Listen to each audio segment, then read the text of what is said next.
Welcome back to the second part of this morning sections. We are going to have Dr. Claudia Loncancio Benier to be our keynote speakers on titles of risk assessment of feed additives, and also Dr. Gudrun Gauhoff to share with us about marketing authorizations for feed additives. ขอต้อนรับทุกท่านนะคะกลับเข้าสู่การสัมมนาในช่วงที่2สำหรับการบรรยายในภาคเช้าต่อไปนี้นะคะจะเป็นการบรรยายหัวข้อ Risk Assessment of Feed Additive โดยวิทยากรคือดร Claudia Loncancio Benier และหัวข้อ Marketing Authorizations for Feed Additive ซึ่งบรรยายโดยคุณดร Gudrun Gauhoff ในโอกาสนี้ดิฉันขออนุญาตมอบเวทีให้แก่ท่านผู้ดำเนินรายการค่ะขอเรียนเชิญค่ะอีกแล้วจริงๆผ่านเลยนะคุณจอย Claudia is better to shorten the time no need for me to introduce you again please proceed Claudia thank you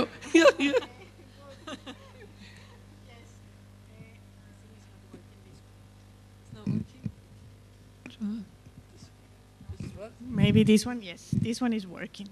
So, okay. Let's go now with examples of the risk assessment of feed additives. What is exactly the work that the panel, or FIDA panel, is now doing in EFSA, in Parma. So just to put the situation into the general context, we come from this regulation in the 1970, amended at least 250 times. So in 2003, we have the new regulation on the establishment of a procedure for authorizing the placing on the market and the use of feed additives. So this one has been already introduced by Gudrun, so we go to the next step.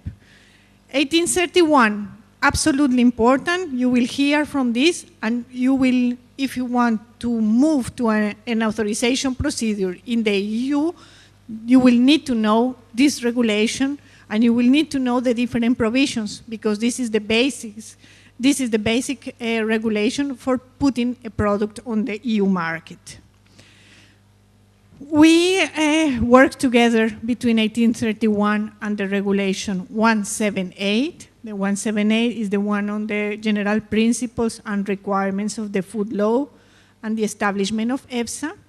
And on top of this, we have the mandate of the panel. So the FIDA panel, which will be dealing with feed additives. So these are the three pieces of regulations or decisions, in the case of the decision of the mandate of the panel, that will drive our work, that will help us to put our work into the general context.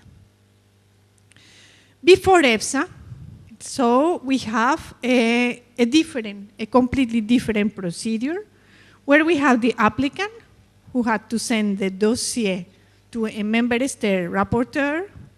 They will evaluate the member state, and then together with the scientific committees in the commission and the standing committee, they will reach a decision on a potential approval of a product. This process was very, very long. The time that it goes to the member state, then the member state discuss, and then go back to the applicant. So with the creation of the 1831, it gives EFSA a central role in the evaluation or in the assessment of products. In the framework of Regulation 1831, we have the applicant send the documents to EFSA, and then it goes to the European Commission and the Standing Committee for the final decision on the authorization or withdrawal or suspension of the particular additive. Let's take a look on how the process works. So we have a request. This request is a question, and then the Commission is going to ask EFSA. It provides in this request all the different characteristics and all the different issues in which the Commission needs an answer. So the Commission would say to EFSA, I would like to have an opinion on nicarbazine I would like to have then assessment of the safety and the assessment of the efficacy. Once we receive this request, well, we work together in EFSA with the experts.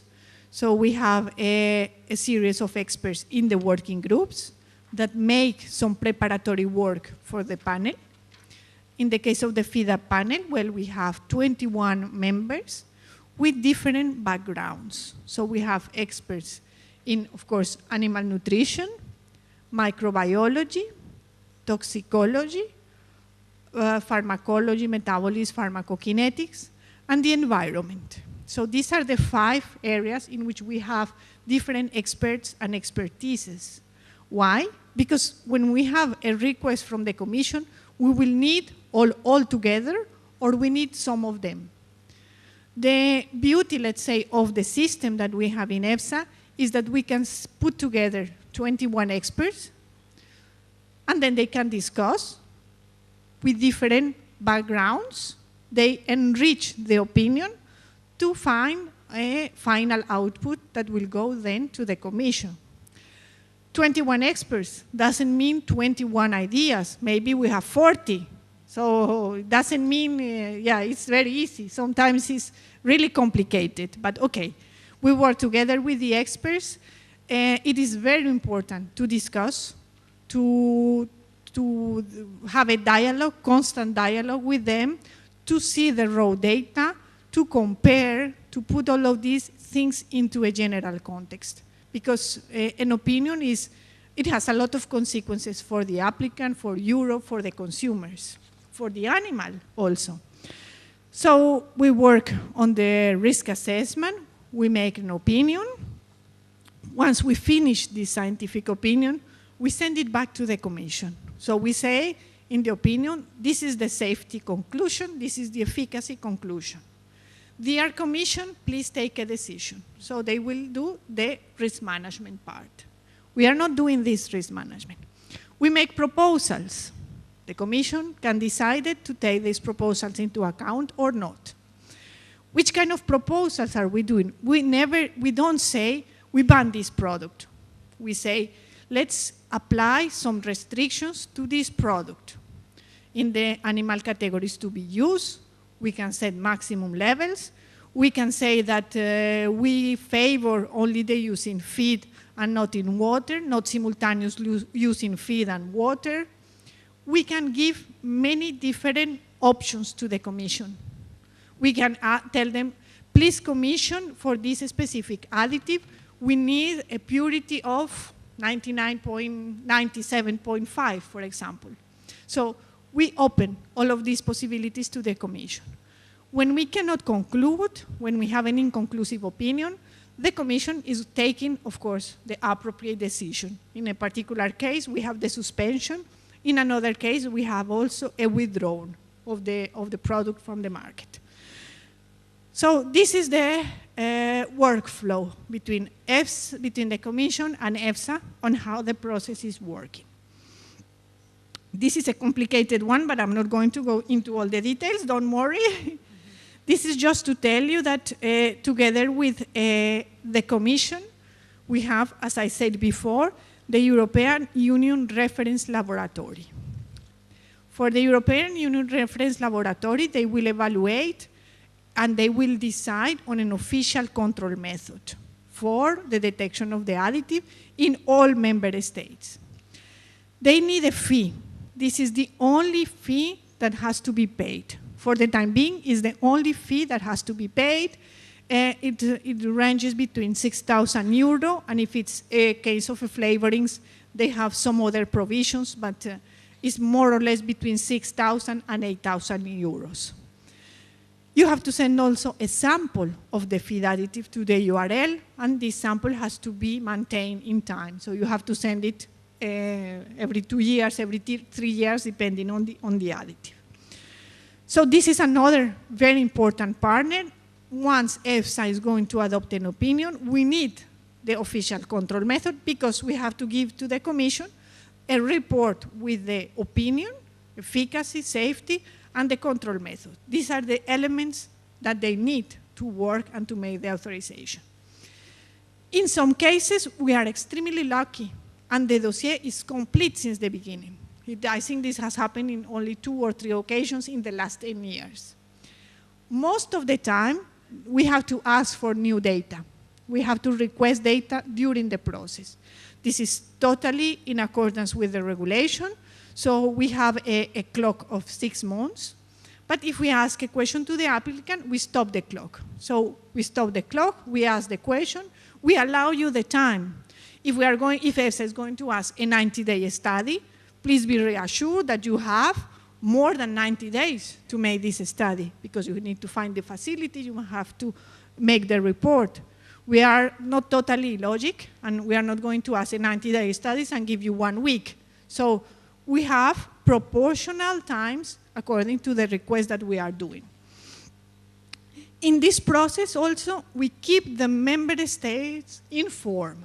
So the member states, they have access to the raw data, and they have the possibility to comment on the different dossiers. I don't know if it's tradition or now it's more or less a rule, but we have only 2 member states that are extremely active. One is Germany. They comment on every single dossier, so don't worry, we will have always. And Finland, though Finland is mainly on the environment. But Germany is always, they always comment, always, always, always. So they know, and sometimes they provide further information. In some other occasions, they say, well, there is a shortcoming in this study. Of course, the working group and the panel take into consideration this comment in the preparation of the opinion. So all of this happened, and there is a lot of administrative things in the meantime that are referred in this slide for your information. If we ask for supplementary information and then we receive the information, we can finalize the opinion. In some cases, in some occasions, the applicant decided not to provide the data. They say, well, no, I don't want to give this data. In those occasions, what EFSA is doing is we finalize the opinion with the available data. This happens, for example, with some colorings.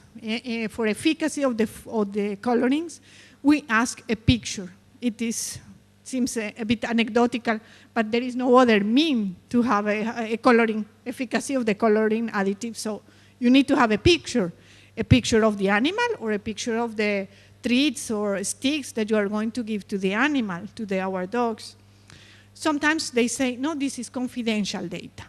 So what can we do? We say, okay, we finalize the opinion with this information. Confidential data, it's true. We are working with a lot of confidential and data protected. So all the data that we receive in the dossier, we manage with extreme care. We are very careful.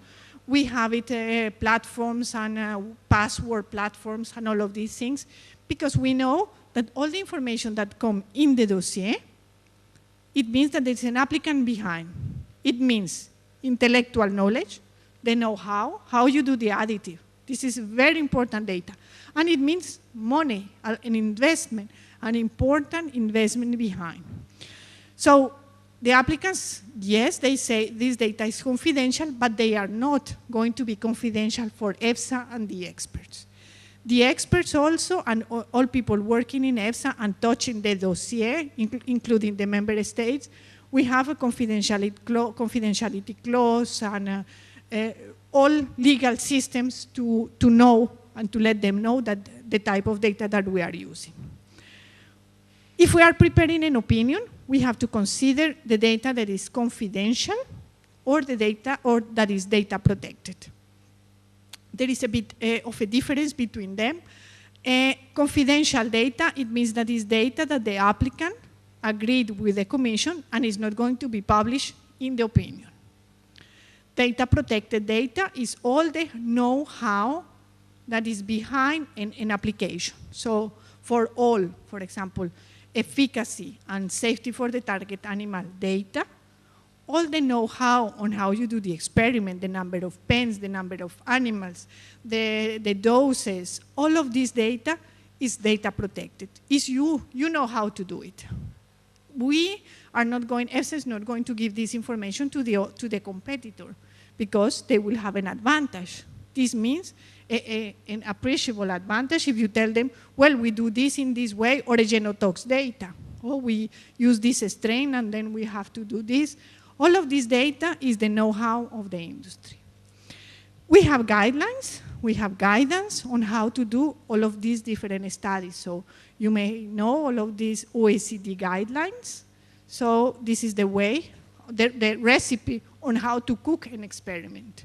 So they all follow the recipe. Of course, what is important in the recipe is the final result, is the outcome of the study. So this is the general overview of the assessment. For all of this, we have 6 months. The opinion is the pillar of all the rest of the decision. So the opinion is given by EFSA. The Commission prepared a legislative act.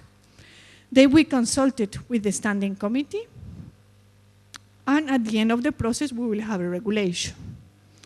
This regulation, this will go to the Community Registry of Feed Additives, which is the inventory of all the feed additives that are to be placed on the market in Europe. So you will have in the registry a list, then the name of the substance, the E number, and the regulation which allow the product to be on the market, and the date of the end of the authorization. So it's a huge table. We were checking now, we are in number 170. The amendment is the 170 amendment. So it means every time that EFSA is producing an opinion, the Commission takes this information and make an amendment to the registry. The regulatory framework, just again to come back to this, Regulation 178, feed hygiene regulation, extremely important for all manufacturers.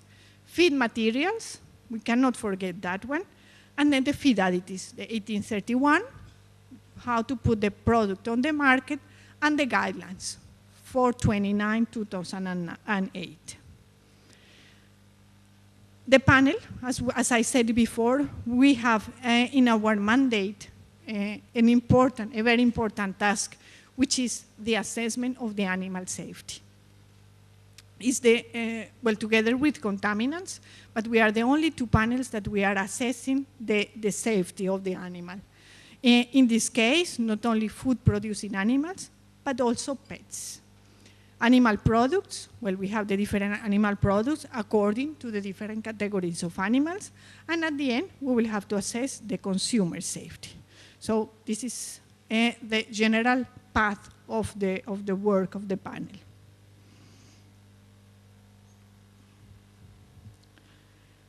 The Regulation 429 on the implementation on the rules for the preparation of a dossier. It entered into force on the 11th of June 2008. It has new elements compared to the previous 1831. In this case, we have specific provisions for the categories of additives. So this is new in this regulation. It means that if you are going to prepare a dossier for pets, the requirements are different if you are going to prepare a dossier for an additive to be used in food-producing animals. If we are going to prepare a dossier for pets, we will be asking some data on the target animal safety, which is the additive for our dog, and we will ask some data on the user, because you as owner, you will take the product and give it to your dog. We are not going to ask data on residues, because normally in Europe, we are not going to consume the dog. So the dog will have specific provisions for the dog. If we are going to have an additive for a food-producing animal, let's say a cow, we have to be much more careful, because we are going to consume the milk.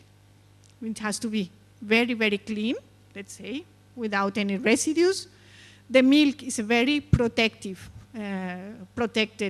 source, let's say, because it goes to kids.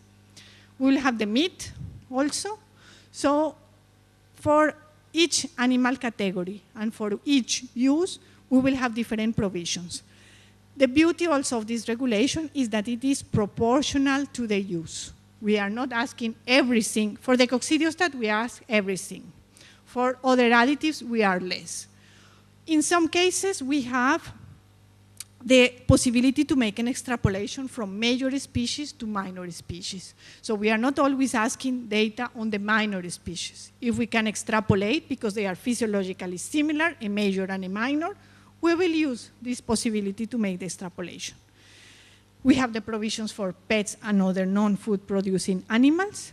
In some cases, we have additives already authorized in food. This is the typical example of a flavoring. In the flavorings, we are not asking data on efficacy. We say if the flavor is efficacious in food, we consider that it will be efficacious in feed. It is also a pragmatic consideration because normally the flavors is not mainly directed to the animal. When you say a flavoring, you will do like this.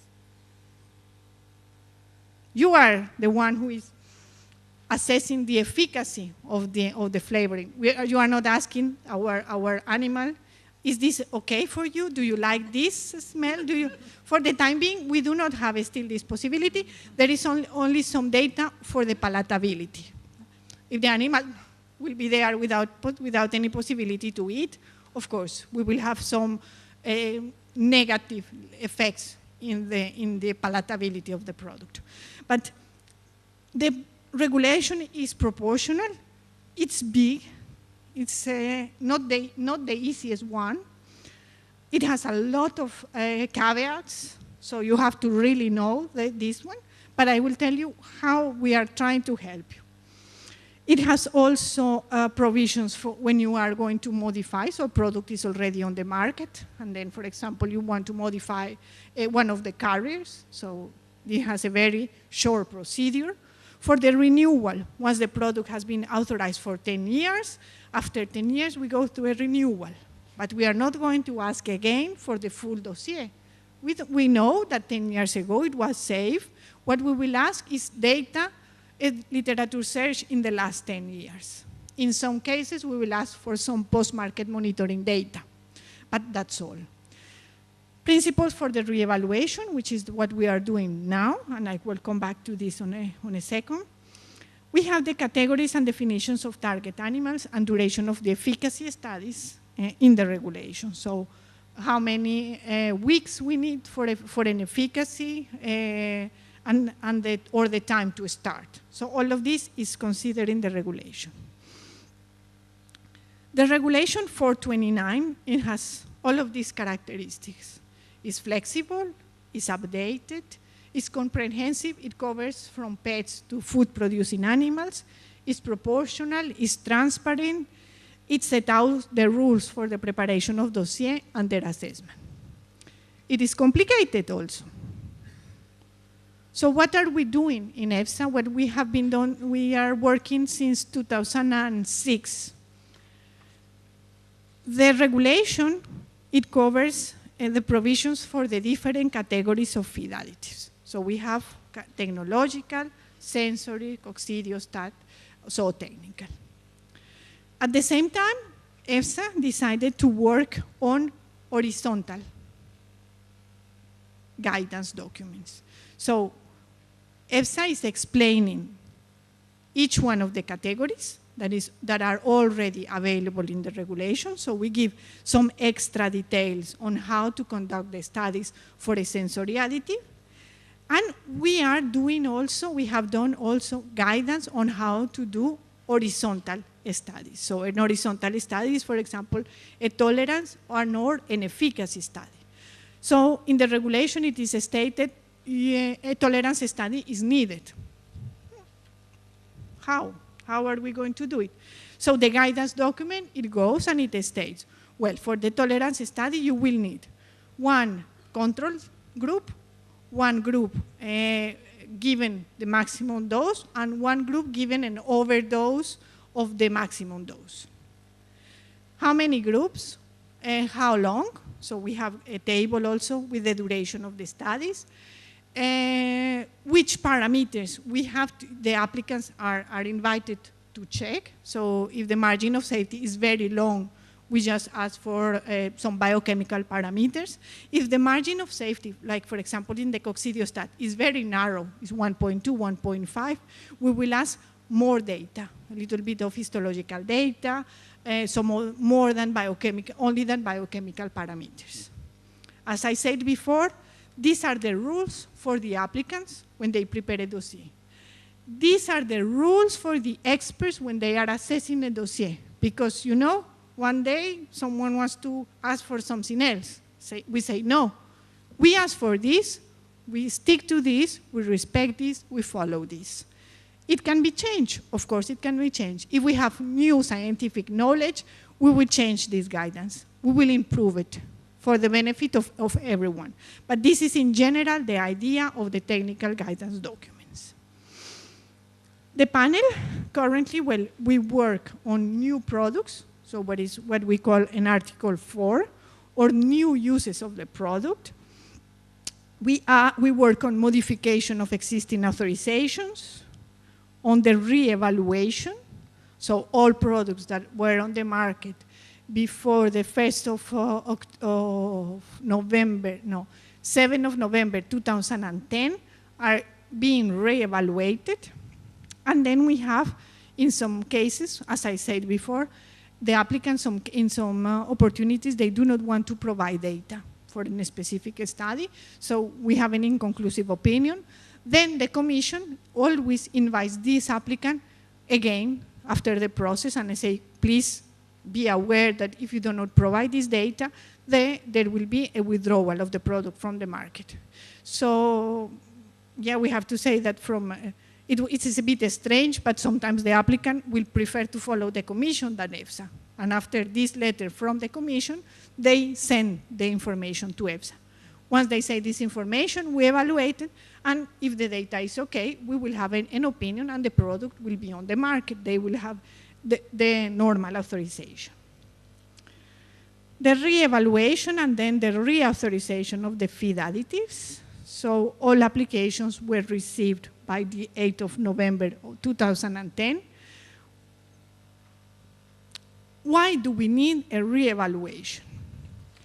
We need to ensure that all feed additives that were on the market will be assessed to a common standard. So before, we have some additives assessed at member state level. Some others, they have never been assessed. Some others were partially assessed. So now the commission, with this regulation, they say, we would like all additives to follow an evaluation according to a common standard. We will remove from the EU list those additives that are not longer in use. So we just wanted to clean it. We harmonized the authorization period. Before we have some without a time specific, some others with. So now we have a 10-year period of authorization. And we try to make a rationalization between the feed materials and the feed additives. This is embedded, let's say, into the regulation. However, in most cases, this is not really a re-evaluation. In the case of silage additives, we are facing for the first time an evaluation of silage additives in the EU. Flavoring additives evaluated at member state level with different requirements, as you can imagine. Amino acids, they were previously evaluated according to another regulatory framework, which was a directive. As we have been saying this morning and also yesterday, a directive is more restricted to a member state level. In the case of technological additives, we have some of them there in the market without any real record of any previous evaluation. So it's a mix. The re-evaluation now is a mix between new products and real re-evaluations. At the end of the process, what will happen? Those additives that will remain on the market, they will be placed in the community register of feed additives in the Annex 1, so they can be used. In the Annex 2, they will remain those that are